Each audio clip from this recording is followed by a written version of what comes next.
তোমার বাবার phone number দাও। আমার কেউ নাই। তোমার মা বাবা ভাই বোন কেউ নাই? সংসারটা করি। কিসের সংসার? আমি আপনার বলছি আমি সংসার করবো, আমি আপনার বলছি আমি আপনার বিয়ে করবো, আমি এই সংসার মানি না। আজকে আমি তোমাদের একটা খুবই গুরুত্বপূর্ণ টপিক নিয়ে আলোচনা করবো, তোমরা অবশ্যই নোট রাখবে। তুমি না না বসো। কি জন্য নাম তোমার? সন্দেশ। তুমি তোমার ফ্যামিলির অনেক আদরের, তাই না? একদম। কে কে আছে তোমার ফ্যামিলিতে? তো ফ্যামিলিতে বাবা আছেন, আমি দুজন। রসগোল্লা নাই? আহা, বাবার ডায়াবেটিস তো রসগোল্লা খাওয়া নিষেধ। কি করেন তোমার বাবা? তুমি বিজনেস করো। সন্দেশ, আমি তোমার পেপারস দেখেছি, তুমি গ্যাপ দিয়েছো। তুমি তো অলমোস্ট কমপ্লিট করে ফেলেছিলে, এখন আবার এখানে এসে সেকেন্ড ইয়ারে ভর্তি হলে কেন? স্যার, খাল কেটে কুমির আনা তো মানুষেরই স্বভাব। আমার একটা স্বভাব আমার আছে, কুমির চলে আসে আমার লেখাপড়াটা আর হয়নি।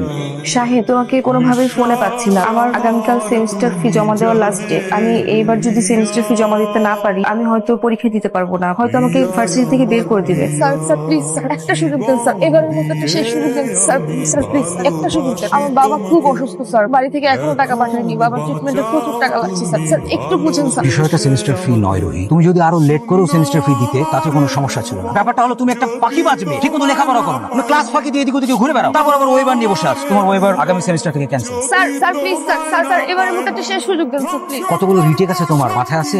লেখাপড়াটা ঠিক মতো করো, ব্যাপারটাকে একটু ভালোভাবে ডিল করো। আসসালামু আলাইকুম, আমি আসলে শাহিদের ফ্রেন্ড না, গার্লফ্রেন্ড। ও আমাকে লাস্ট 1 বছর যাবত বিয়ের কথা বলে ঘুরাচ্ছে, বিয়ে করছে না। ইভেন 7 দিন যাবত আমি তাকে কোনো ফোনে পাচ্ছি না, সে আমার সাথে দেখা করছে না, কথা বলছে না। আমি ভাবলাম আপনার সাথে এসে ডিরেক্ট কথা বলি, সবকিছু ফয়সালা আপনার সামনে হোক। শাহেদ, আমি এসব কি শুনছি? বাবা, ও আমার পরিচিত, ওর সাথে আমার রিলেশন ছিল, এন্ড একটা পর্যায়ে গিয়ে আমি ভাবছিলাম যে ওর সাথে আমার যায়। বাট আই ওয়াজ রং বাবা। ও একটা গোল্ড ডিগার বাবা, ও টাকা পয়সা লোভী। মুখ সামলে কথা বলো তুমি। কি মুখ সামনে কথা? কি বলতে চাও তুমি? কেন আসছো আমার বাসায়? কেন আসছি বোঝো না তুমি? তুমি বিয়ের কথা বলে কেন ঘোরাচ্ছ? বাবা, শি ওয়াজ ম্যারিড। আমি মানে ওর সাথে আমার রিলেশনশিপ ছিল, বাট আমি কোনোভাবেই জানতাম না বাবা রিলেশনশিপের আগে ও ম্যারিড ছিল। ওর হাজবেন্ডকে ডিভোর্স দিয়ে আসছে আমার কাছে, এন্ড এটা আমি জানার পরেও আমি সেটা অ্যাকসেপ্ট করিনি। তুমি আমাকে যে পকেট মানি দিতা বাবা, সেখান থেকে আমি ওর সেমিস্টার ফি দিতাম, ওর খরচ দিতাম। এরপরেও আমার সাথে চিট করছে, আমার সাথে শেয়ার করতে চায়নি, ও যে ডিভোর্সি। আমি তোমার কাছে কখনো এটা আশা করিনি।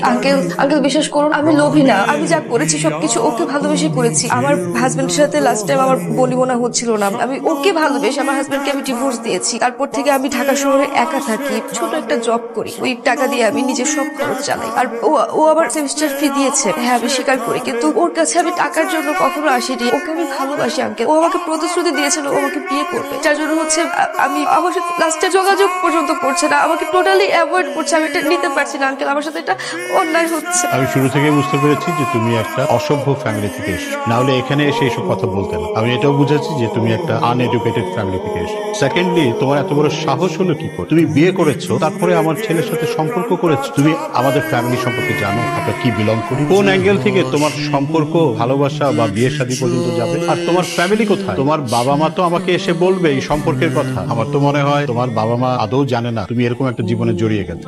আপনার কি মনে হয় উল্টা আমার একারই? কারণ তোমার আগে বিয়ে হয়েছে, তুমি তোমার স্বামীকে ঠকিয়েছো, প্রতারণা করেছো, এখন আমার ছেলের সাথে প্রতারণা করছো। আমি চাই না তোমার দিক থেকে আমার ছেলের সাথে কোনো প্রকার যোগাযোগ থাকবে। নাও, আমার টাকার দরকার ছিল না, সেমিস্টার ফি দরকার ছিল না, টাকা নাও, তোমার সেমিস্টার ফি নাও, এখান থেকে যাও, বেরিয়ে যাও আমার বাসা থেকে। আর কোনোদিন আমার বাসায় আসবে না, আমার সাথে যোগাযোগ পর্যন্ত করার চেষ্টা করবে না। যাও। সংসারটা করি। কিসের সংসার? আমি আপনার বলছি আমি সংসার করবো, আমি আপনার বলছি আমি আপনার বিয়ে করবো, আমি এই সংসার মানি না। এই যে শোনেন, আমি সিদ্ধান্ত নিচ্ছি আমি ঢাকা গিয়ে পরীক্ষা দিব।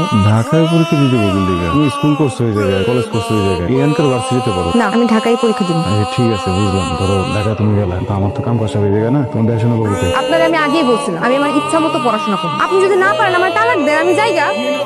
আমি তো আপনার জন্য আমার পড়াশোনা ছাড়তে পারবো না। আমাদের যিনি ওনার আমাদের মালিক, আসলে আমরা যাকে নিয়োগ দিই উনি ওকে করার পর আসলে আমরা কি করি, কিন্তু আসলে একটু স্ট্রিক্ট, তো আমি স্যারের সাথে কথা বলি আপনাকে আমি জানাবো।